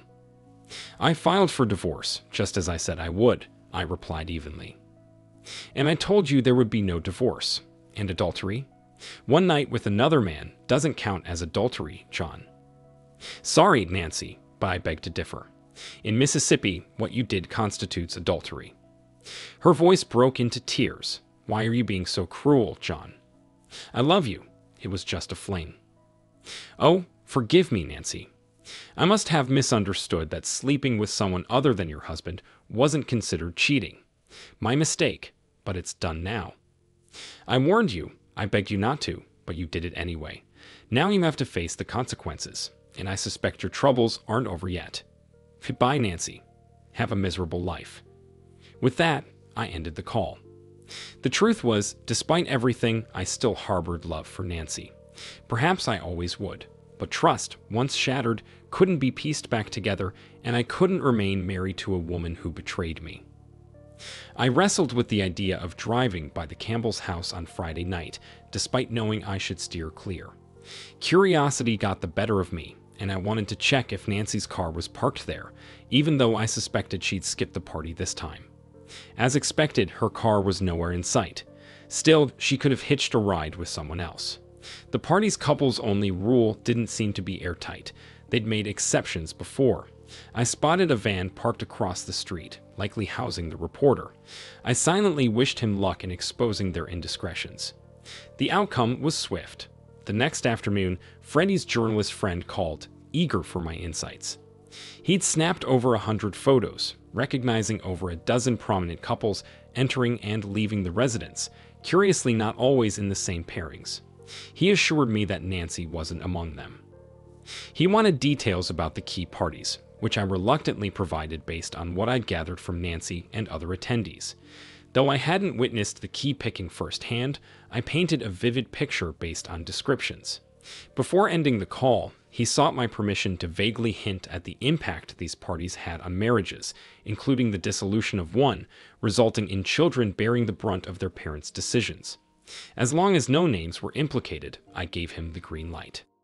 The newspaper article, splashed across the front page of Sunday's edition, ignited a firestorm of controversy that spread like wildfire. Spread over 4 additional pages, it featured a multitude of blurred photos, capturing couples arriving and departing from the party, though many were still easily recognizable by their vehicles and attire. These were the elite of Biloxi society, after all. By Monday, the scandal was the hottest topic in town. Ministers spoke out on radio and TV, lamenting the moral decay in their Christian community, while civic leaders bemoaned the tarnishing of the city's reputation as the jewel of the South. Lawsuits flew back and forth, but to no avail. Prominent businesses saw their customer base dwindle, and several couples found themselves embroiled in bitter divorce proceedings. For me, it was a deliciously satisfying form of retribution for the agony I endured due to the loss of my wife and the disintegration of my family. If some people connected the dots and realized I'd been betrayed, I couldn't have cared less. My revenge was sweet, and that was all that mattered. Epilogue. Despite Nancy's persistent efforts to reconcile, I remained resolute in my decision to stay separated. The divorce proceedings concluded, and I secured shared custody of our children. We've settled into a routine where I have them during the week, and Nancy has them on weekends, with a switch every other week. It's not ideal, but we're making it work. Surprisingly, Nancy didn't contest anything in the divorce, so I decided not to share the incriminating audio recordings of her affairs with her family or friends. As for the couples involved in the key parties, several of them faced divorces and left town, perhaps driven out by the scandal. Nancy has begun dating again, and while I'm not sure she fully comprehends the gravity of her actions, it's not my concern anymore. I wish her future partners the best of luck. As for me, I've dated a few lovely women, but I haven't found the one I want to spend the rest of my life with just yet. Some have suggested moving in together, but I'm still cautious about fully committing again. The third story. James. I had plans. I had dreams. For goodness sake, I even set up a mysterious investment account for an extraordinary trip across the planet that we planned to take in just a couple of years. I was watching my better half, with whom we have been together for 23 years, blush profusely and continue to glow pink while chatting with 2 or 3 coworkers during the annual staff meeting that her college administration puts on in mid-September. I was 15 feet away from my beloved, chatting with her coworkers, when I noticed her reaction. Mary was chatting with Lucas Searcy, whom I had known before as the new English literature professor, and Melissa Barnes, who, like Mary, worked in the organization department. Given that this was a Christian school, I doubted either of them had allowed any indecent communication, but Mary's tone, especially her intonation, could only be explained by one thing: she was excited about something. Presently, I conceivably had a response to an inquiry I hadn't posed. At the point when you are hitched to somebody for a considerable length of time and together for 25, you get to know basically everything about that individual, regardless of whether you are not giving a lot of consideration. Assuming you were focusing, well, 10 minutes prior, I assumed I had an ideal union with an essentially wonderful lady. Presently, I was sorting out the riddle of a portion of my better half's new odd way of behaving, conduct that until that second I hadn't understood was unusual. Mary and I were the dearest companions, favorites, and caregivers of 2 extraordinary children. Not at all like many married couples, we could spend days together and not tire of each other. We could discuss anything from news to history, and much of that discussion was accompanied by giggles. I always joked that the most effective way to test marital compatibility was to go on a long car ride with your prospective partner, and if you didn't kill him, you'd marry him immediately. Mary and I fit that definition just fine. I'd like to think our married life was perfect. Sure, it had cooled down a bit from the passion and early marriage, but recovered when the younger of our 2 daughters left for school a year early. The fact that we were a single-parent family for most of the year reawakened our attraction to each other. Being health nuts, both of us at 45 were still in great shape. Mary had long blonde hair and a beautiful figure. True, she was 15 pounds heavier than she had been before our children were born, but that was still good. And I'm 20 pounds more solid than when I graduated high school. 2 months before that, our relationship had started to improve. At the time, however, I didn't pay much attention to what was really going on. Although Tracy enthusiastically participated in our bedtimes on every occasion, she rarely initiated them. But suddenly things changed dramatically, and she began to take the initiative herself. But somewhere in the back of my mind, I knew it wasn't love, but something instinctive, like animals. I didn't pay attention to it then, but now I realized that it was a mistake. Except when I was near her, Mary and Lucas were never more than 5 feet apart while walking. Now that I realized what I was seeing, I could see that Mary's joyful glow appeared every time she was near Lucas, and even when I was nearby. It usually disappeared quickly at my appearance, but as soon as Mary stepped away from me, she would gain a social partner. I discreetly observed the duo throughout the event, though it didn't demand much effort. Tracy appeared to lose sight of everyone else when Lucas was nearby. Not once did I see her glance around as if she were checking for her husband. Throughout the evening, she made a point to lightly touch him whenever possible. My feelings ran the range, beginning at apprehensive and terrified from the get-go, to all outrage after I was certain how the situation was playing out. What I was seeing certain resembled the finish of my marriage. I basically needed to prize my better half away from Lucas at around 11. She didn't look cheerful when I appeared and told her the time had come to go. Briefly, her eyes streaked outrage, then she toned it down. However, it wasn't speedy enough for me not to have seen the look. Once more, the 23 years of marriage thing. Normally, the night's conversation would have poured non-stop on the way home, but I purposely sat inconspicuously, figuring Mary would start it herself. She appeared to be engrossed, staring out the window for a while until she realized it had become awkwardly quiet. Then she ruined the silence with some silly musing about how unkempt the school president's spouse was. I didn't support that conversation. "Wow, I'm really exhausted. I'm going to go to bed now," Mary said when we got home. "Are you coming?" I didn't know if she was just trying to avoid talking for the rest of the evening, or, on the contrary, if she was trying to instill in me that I needed to go to bed to eliminate the frustration of being energetic all night. Either way, I didn't put up a fight and told her that I planned to binge watch TV for a while. I think she looked upset. The next day was Saturday, so I had the opportunity to spend all day outside working in the yard, which gave me ample opportunity to calm down and think things through carefully. If Mary knew that all was not smooth sailing in our universe, she was careful not to show it. For the whole of the next week, the house was tense. As for me, I did my best not to let it show, but instead used the Find My Phone app on my iPhone several times each day, and in every situation, Tracy was right where she was supposed to be. Toward evening, she seemed more than ready for our vacation together. The following Monday, nothing changed. However, on Tuesday, the Find My Phone app informed me that Mary had returned home at noon. 15 minutes later, I stealthily entered my house and confirmed that my marriage was broken.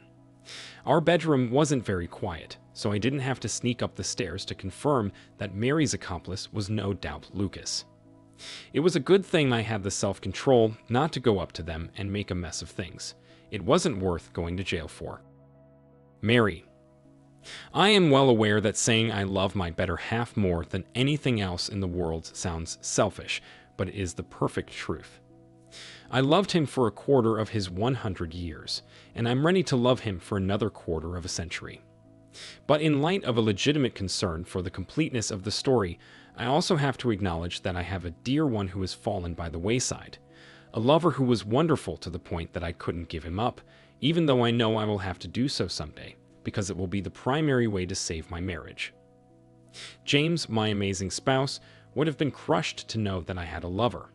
That's why I was making every effort to hide my secret. However, I wasn't stupid enough to think it would never be found out. I realized that the more this went on, the more my chances of being discovered increased. James had been my stumbling block for all of the previous 25 years. We had been married for 23 years and had 2 gorgeous children. He was my best friend and the perfect partner. We discussed everything. We giggled a lot.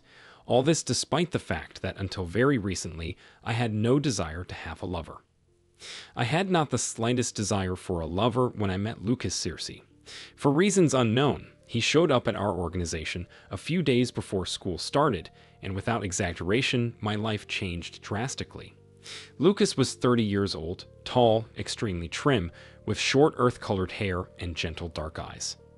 For the next 14 days, I didn't leave James' side, and then my dear spouse opened the door of opportunity for me because he needed to go out of town for an overnight stay the following Wednesday. I knew it wasn't serious, but I was just shaking when I called Lucas on Monday morning and invited him over for dinner Wednesday night. I looked at Lucas's schedule beforehand, realized he didn't have class on Wednesday night, and took the night off to do some admin work.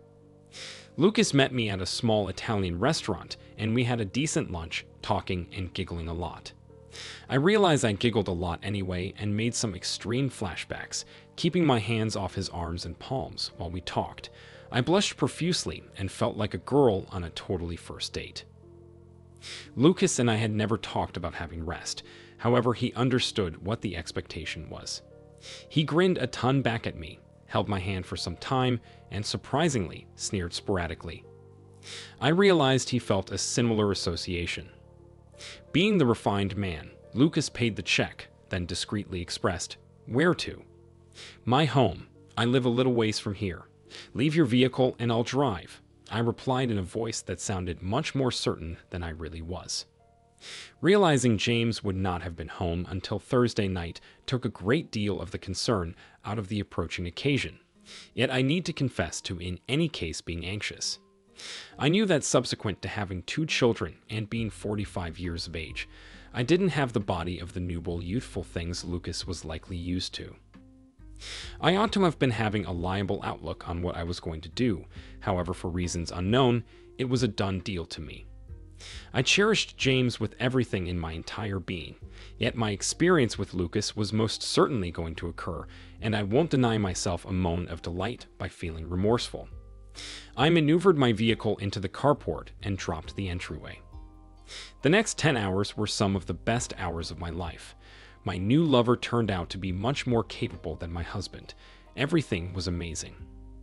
"You are an amazing woman, Mary. This was probably the best experience of my life." Lucas. I knew exactly what Mary McGowan wanted from me when she called me. I'd seen the way she'd reacted when I'd met her 14 days ago in the admin building. I realized that we would do each other after lunch, even though she had never voiced it openly. This lady was definitely a MILF. Pretty face, nice figure, and long blonde hair. The first time I met her, I noticed a ring on her finger, but realized that didn't mean the lady was out of the picture. We had a lovely lunch, and afterwards she invited me to her home to spend most of the day in the marital bed. Apparently her husband was away, so we had a great time. When the Uber delivered me to my car in the restaurant parking lot, I knew for sure there would be another day like that, and maybe more than one.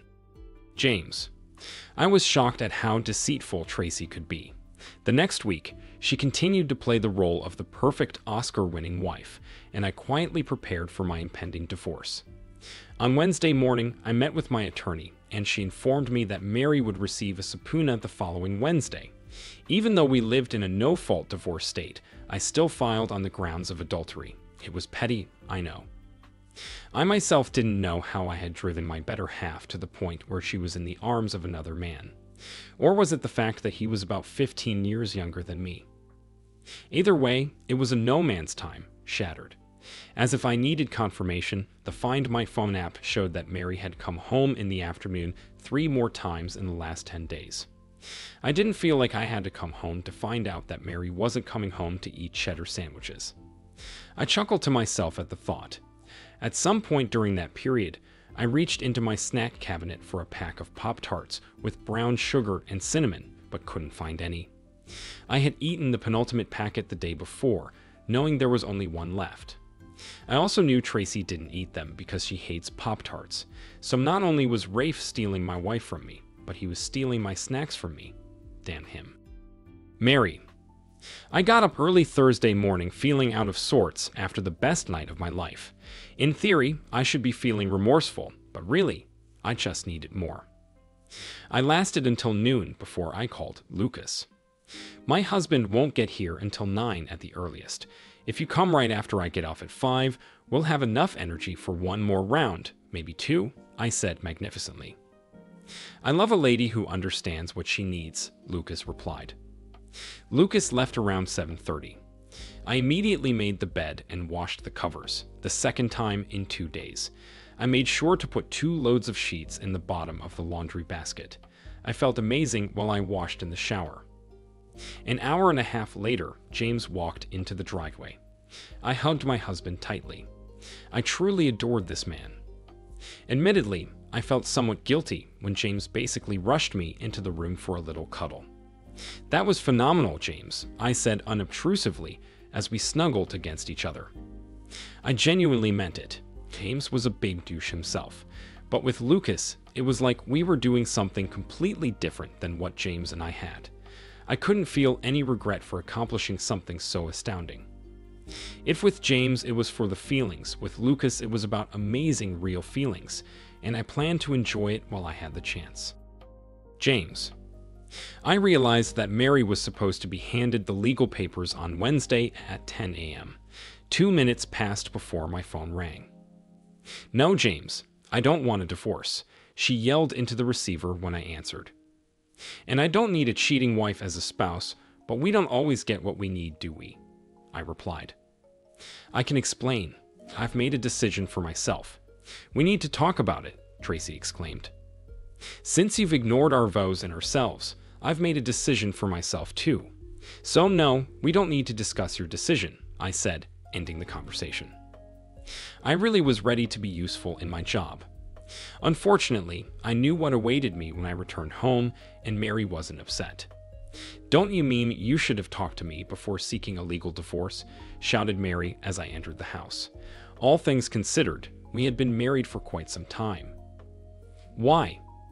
It doesn't seem to have mattered to you all these 23 years when you've undermined my reputation over and over again," I answered her. I could tell from her eyes and smeared makeup that Mary had been crying.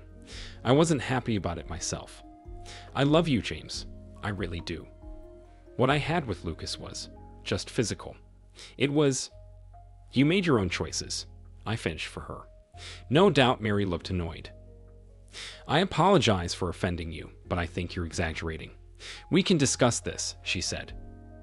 I can't understand how, Mary. You've cheated on me on various occasions, probably far more often than I know, I said. I know it seems awful, James, but I know it was only your choice, Eve, I emphasized. How about you clear that up for me? I thought it was understandable that I was scoffing, but Mary seemed inspired by my answer and actually smiled at me. I can't figure out what that means, but we seem to have a really unique bond. When he's around, my legs go up and everything. Best vacation of your life, I finished. I heard. Her eyes got big as saucers, and she looked really scared. You heard that? She turned to me with sadness and horror at the same time. Do you insist that I reproduce it for you? I was at home a week ago. You were both fussing so much, making a mistake, that you didn't hear me. I can never forget that blunder. It was absolutely physical, James. I love you. I can't let you know how much I love you. Can't we make this right? I realize I hurt you, but I realize you really do love me. She was right about the last one, and that hurt the most. For what it's worth, I did treasure her, though not as much as I had 14 days earlier. In a quarter of a century, love for someone doesn't disappear overnight. Mary. Even though I knew I was doing a dangerous thing, I was still stunned when I was handed the legal documents in my office on Wednesday night. I'd never had any suspicion that James was in any way aware of my affair. Heck, on top of knowing, he also clearly caught Lucas and I alone together, and he has the video. Even more damning, he'd heard me let Lucas know that he was the best man I'd ever had. Shit. I realized that I would never be able to create for my lover the bond that Lucas and I shared, but I knew that James' adoration would win out in the end. I would start trying to get James to agree to let Lucas be my lover as a backup, and go back to saving the marriage as a last resort. I offered to consult. He agreed. Our most memorable meeting with the counselor turned out to be a disappointing experience for me. The counselor turned out to be a woman, but like James, she failed to understand that I simply could not control my infatuation with Lucas. I suppose I expected her to be very understanding and perhaps become my ally. Didn't your commitments mean much to you at the time, Mrs. McGowan? She asked when I had finished telling my story. No, they mean more to me than the whole world, however. This is unique, I explained. It's unlike anything I've ever encountered. You're a lady. You've encountered arousal before. Really, it's like that, only much more down to earth, almost like I've been sedated, I said. I could tell by the look on her face that she didn't believe me. James, on the other hand, just looked stunned. Men are often accused of thinking with small brains, but women are just as guilty of this, judging by today's divorce statistics, the counselor calmly told my wife. Yes, thunderclaps are a real thing, but most people realize they have the choice to ignore them. You, on the other hand, have chosen to give in to your baser desires. I couldn't believe that this woman was basically telling me that I had no self-control. It was tantamount to calling me a whore. She then asked me the question that most likely prompted the breakup. If James could justify you and bring you back, do you think you'd have the option to go against your real desires and stay with the man you love? Damn, I had a feeling this lady was going to be my ally. I remained standing still, hesitant to answer the question. James would know better than a line locator that I was lying. I love you, James. Please, could you work with me on this for once? I don't treasure it, but I have to have it. It's an experience in my life. Try not to demand that I give it up. When I finished speaking, I was crying hard. I cast a quick glance at Mike, expecting to see signs that his resolve was weakening. After all, he had admitted that he still loved me. I saw dead eyes. Nothing. Please accept my apologies, Mary. I really do care for you very much, but I won't give you the right to undermine me. Besides, I cannot forgive what you have already done. Accept my apology. I was not man enough for you. You're more than man enough for me, Mike. I love you, I said. I don't love him. I'll give him up if it helps us be together. Please don't give up on us. I'm not giving up on you as it is. You left us the first time you slept with that dumbass, he retorted. Try not to take it out on me. I just didn't realize how self-centered you are. Everything really does revolve around you. More than that, you just don't value me, no matter how much I love you. 14 days after seeing the counselor once and for all, I was in my room with Lucas. I couldn't tell if James was watching me, but by then I didn't care. I had seen Lucas nearby the previous day and contacted him when I got to my office. He willingly agreed to come to the midday meeting. The divorce was finalized 6 months after the incident. During that time, Lucas and I took many vacations. The vacations were usually fabulous. He was my kryptonite. I adored James, but I coveted Lucas. I needed to possess him. I realized that I might by no means get James back. He didn't love me enough to let me have Lucas. James. I couldn't accept that Mary was really trying to indoctrinate me into letting her leave her beau, even though she would stay married to me. If you really love me, what a drowsy, capricious bitch. Disregarding the beau, we basically had no plans to stay married, period. I might have been a dumbfounded cuckold, but I wouldn't have been a numb cuckold either. I was exceptionally amazed that the marriage counselor we got didn't live in fairyland like she did. At our most memorable meeting, she essentially called my other half a slut, and things haven't improved since. She ended our meetings after the 4th one, made it clear to my other half that it was basically impossible, that I was planning to back out of my situation, and supported me. I thought Eve was planning to fall through the floor when the lawyer enlightened her about ending the meetings. I can't tell if Mary asked that my young daughters try to stand up for her, however, they made a decent attempt. "You're ruining the family, Daddy," my youngest daughter cried when I told her this. "No, child, I'm not destroying the family. That's what your mom did. I'm just making it legal," I said. She made a grimace and frowned. I could see she was considering her options. "I guess there's no doubt about it," she finally said. Lucas. I had no desire to destroy Mary's marriage. However, I looked at it more as her husband's problem. I understood that she truly adored the man, but we had an amazing physical connection. If she had any desire to get me, hell, I couldn't say no to her. I supposed I couldn't blame him for not having the desire to be cuckolded, but then again, that was between Eve and himself. It was none of my business. Mary avoided me for a long time after James filed for a legal divorce. When he didn't give up and take her back, we resumed our relationship. Truth be told, things even improved, considering the fact that with James' estrangement, I was getting all of her attention. I have to say that Mary was the best person I had ever dated. Although Mary was extraordinary, I never suspected we would last any real length of time. At 45, she wasn't fit for marriage. I realized I needed offspring of my own, and she already had 2 children. Besides, if she could treat a man like that, whom she said she loved no matter what could I expect? I continued to look for Ms. Right, even though I hadn't discussed it with Eve. After losing James, her thoughts of affluence were at the forefront of her mind. That changed when I found Lucy Ralston about a year after breaking up with Eve. She was 24, short earth-colored hair, a flexible artist's body, and we hit it off immediately. I didn't enlighten Mary about Lucy from the beginning, but I finally came clean about 2 months later.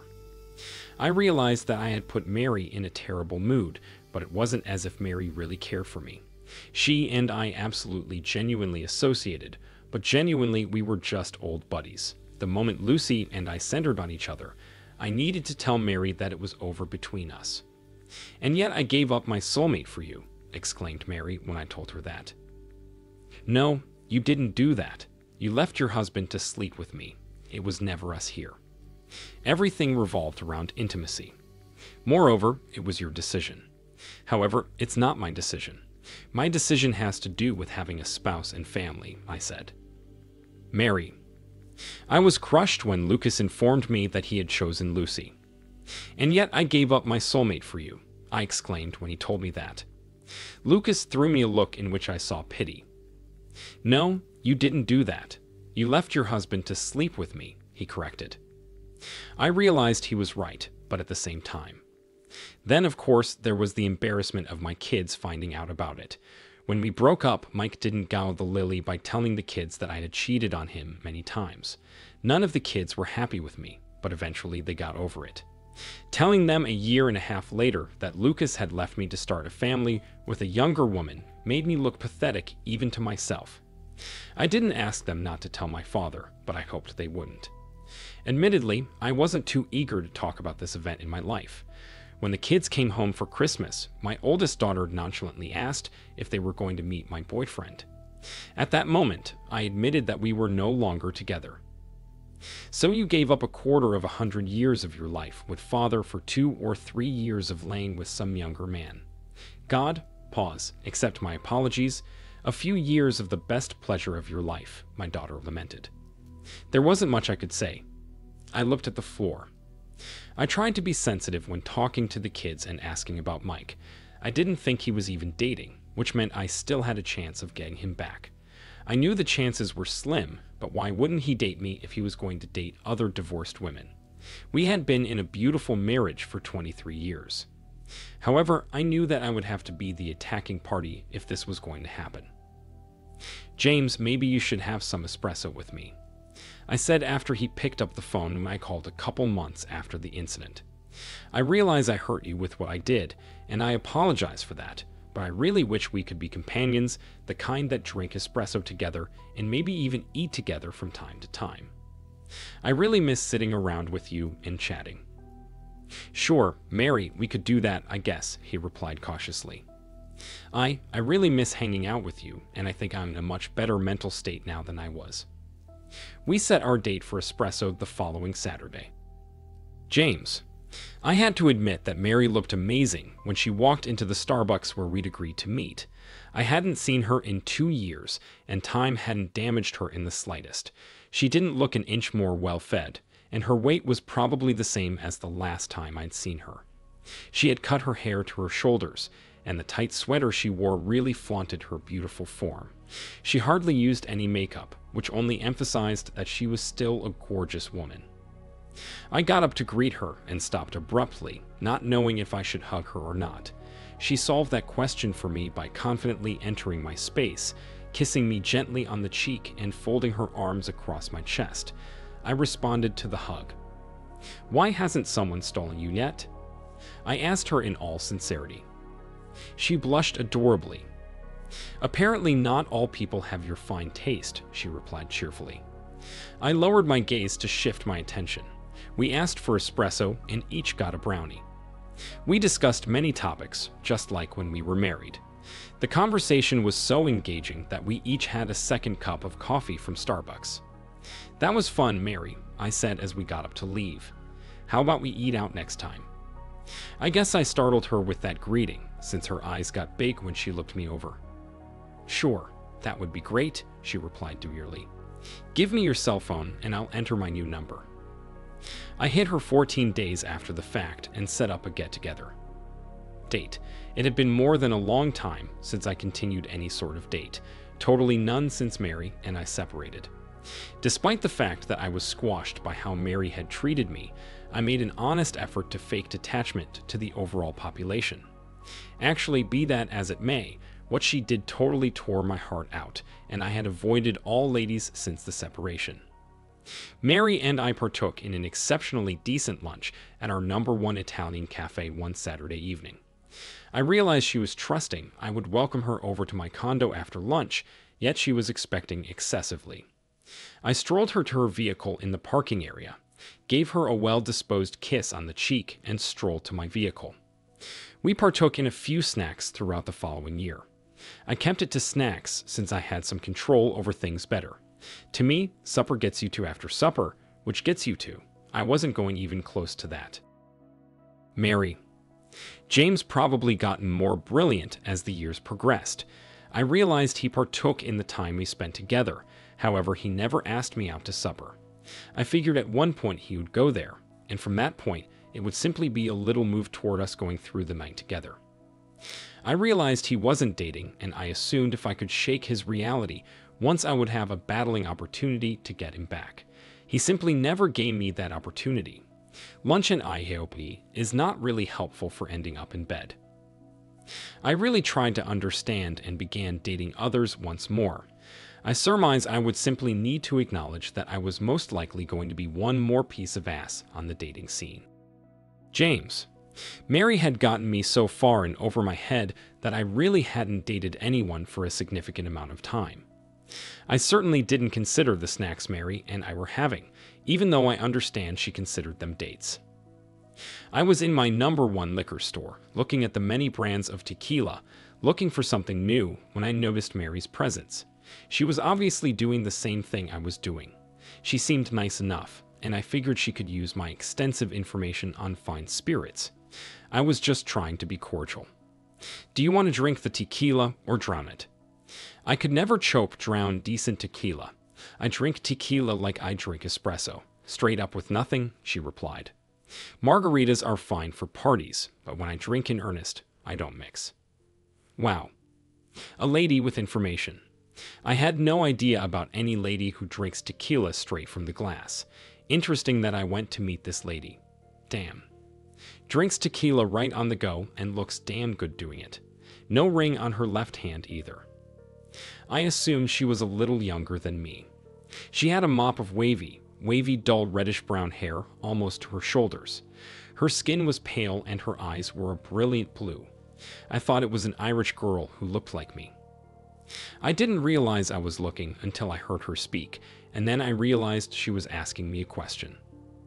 Subtle, genuinely unobtrusive, she said as I came back to my current reality. I realized I had gone pale. Please accept my apologies. I was confused at the time, I said weakly. 12 brands of tequila and a beautiful lady who understands how to drink it. That doesn't happen very often in my reality. She grinned crookedly. I realized she was about to continue when she spoke again. Furthermore, what kind of world is this, Mr. Tequila Big Talker? She inquired. Loserville, USA, ma'am, I muttered. Mom? Did you just call me Mom? She asked wearily. Wow, I think I'm your mom or something. Sorry about that. It's a habit. Put it down to my folks. Anyway, no, you don't look like my mom. I cherished my mom to death, but on none of her best days did she look on par with you. So, why Loserville, Mr. Tequila? For that matter, you don't look like you're having trouble finding a date or two. I haven't been out on the town in 5 years, since I separated from my cheating spouse, I said unobtrusively. Oh, sorry about that, she said, looking uncomfortable. There was an awkward silence for a few moments. I needed more game to break the jam, but she thankfully did. So, what do you suggest? She asked, turning back to the tequila. I like Ware Julio Blanco, and I also like the new person Fury Sammy Hager Sando Tequila, I replied. Anyway, for a truly exceptional event, choose Ware Julio 1942.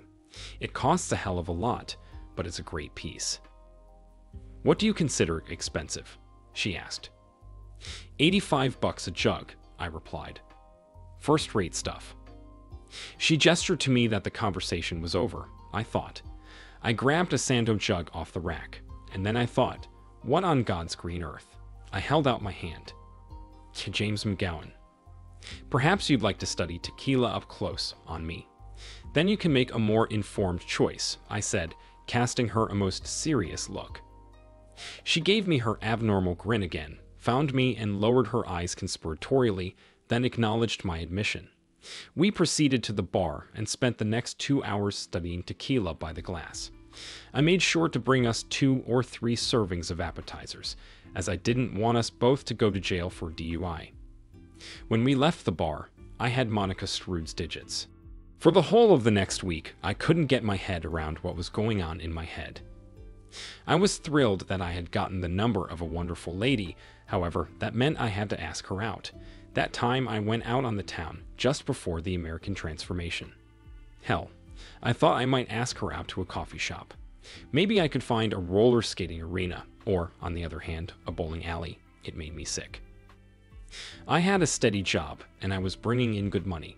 People generally liked me. I was up to date and could never discuss legislative issues in town. I noticed that I was sweating profusely.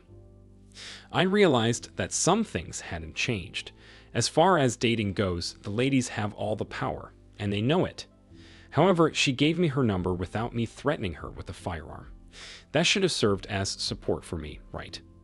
The discussion in my brain went on for days and could have gone on much longer if fate hadn't intervened.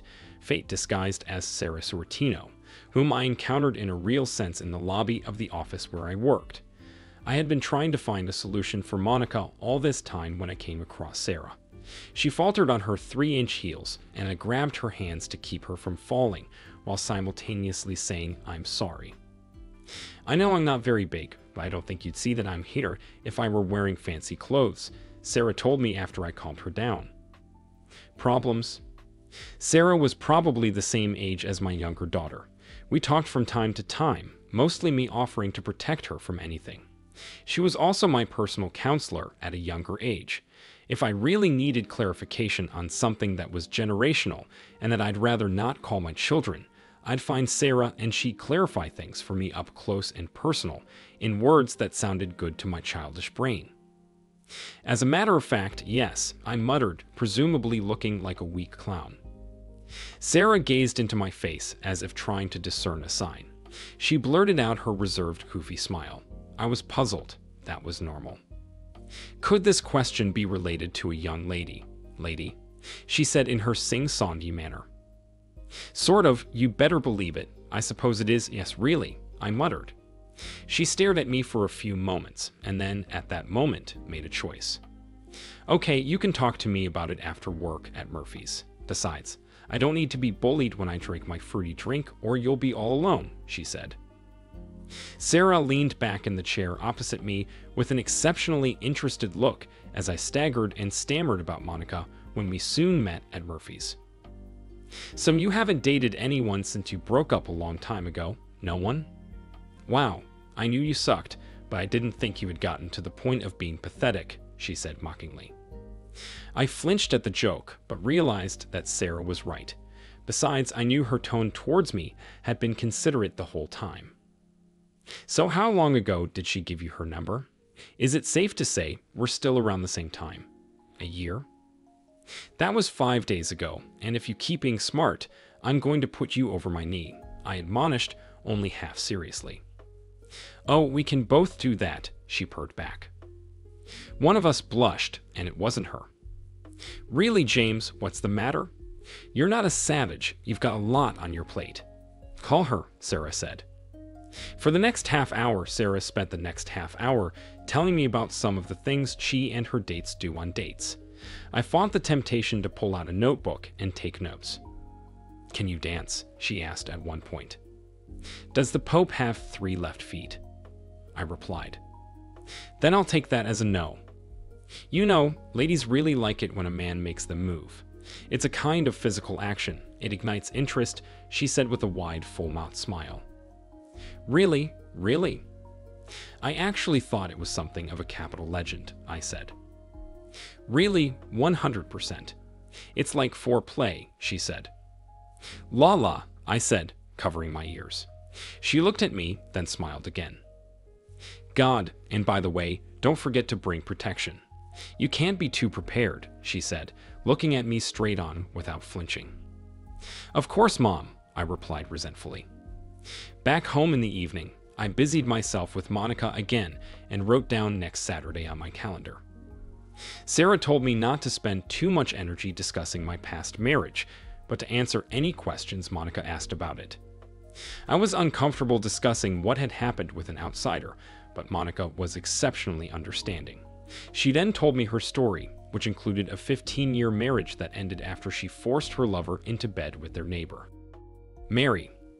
The syphilis exacerbation I contracted was not even close to as bad as the embarrassment I experienced at my primary doctor's office. Don't get me wrong, the specialist and the 2 medical professionals I interacted with were perfectly competent.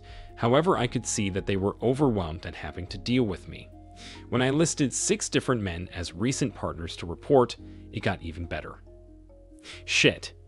6 novices, I heard one nurse mutter to another after she initially scrutinized my sheet. It's probably a good thing she's not 25.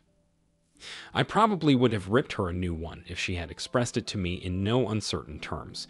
However, I needed to admit to myself that it sounded just awful when I heard the remark. I hadn't thought about it to the extreme, but I suppose I had been taking advantage of being single for a long time. The moment Lucas dumped me after his divorce from James, I must have lost my temper. I guess I was looking for someone to replace Lucas and James, but if that's the case, I didn't even come close. How could I replace what James and I had for 23 years, and how could I replace the incredible connection I had with Lucas? I don't know, maybe in my mind I was compensating for quality with quantity. I never really thought about how many men I slept with until I had to consider my partners. It was definitely idiotic and frivolous to date most of my partners without protection. I didn't like the fact that I was an alcoholic prostitute. I was constantly in my right mind and aware of what I was doing, and usually chose people who looked perfect and were prepared. I suppose, as the old story goes, when you lie down with somebody, you additionally lie down with everybody they've laid down with before. James. Monica and I got married about a year after our most memorable date. We both still had trust issues, but we worked through them with affection and love. To say that Monica was my friend in need would not be an exaggeration. After breaking up with Mary, I was lost. I had no idea how to go on dates, for heaven's sake. She let me fumble for direction, here and there in a real sense, and we sort of became together. Even though I could never put money on it, I found the perfect partner to grow old with. Mary. I became more suspicious of my choice of partners when I became available for use again after the problems. This may have been partly due to menopause. Some of it was most likely due to the fact that while I did look very good, when I hit 50, 20-somethings and 30-somethings stopped paying attention to me. Truth be told, there are far more single women in their 40s and 50s than men, so competition was fierce in those age groups as well. If someone had asked me a couple years earlier, I would have said it was settled. I planned to grow old with my caring spouse James, but because I was an idiot, it didn't work out that way. I had greatly exaggerated my relationship with James. I confused his decency with his faults. I thought he adored me enough to forgive me at any cost.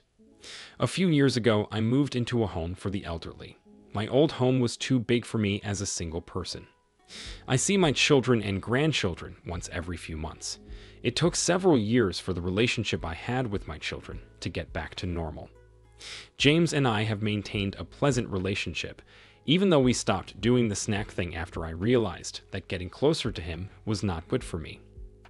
It took quite a while, but James finally started dating again after being single for quite some time. I admit to being jealous of the way he looks at Monica. The moment the whole family gets together for an occasion, I can't resist the urge to see their amorous looks. I feel like throwing up. It has to be me. Was it worth it? I ask myself. I never like the answer. Thank you for watching this video to the end. If you liked it, please like it and subscribe to the channel. See you soon.